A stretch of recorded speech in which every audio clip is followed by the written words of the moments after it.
Magabalik sa puno ang inspeksyon sa flood control projects halin 2016 to 2025 bangod sa ginapahayag discrepancy sa grid coordinates.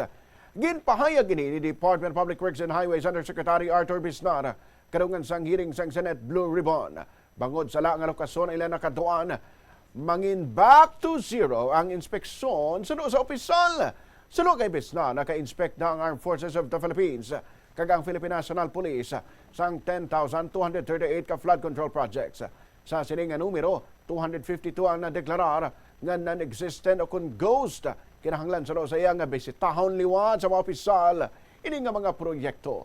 Una na ginbuyagyag ni Senate President pro tempore kag Blue Ribbon Committee Chair Pan Philippine Lacson nga nakabaton ini sang report nga naghatag si former DPWH Secretary Manuel Bunuan sa sala nga coordinate sa Malacanang.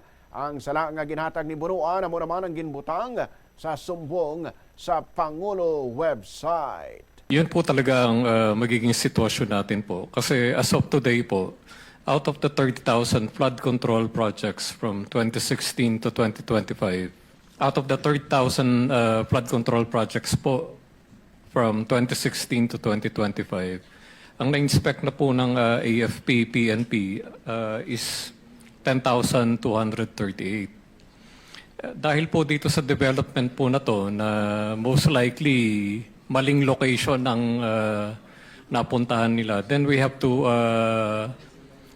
restart over. Dito po sa 10,000 na validate nila, ang dineclare po nilang non-existent ngayon po is 252.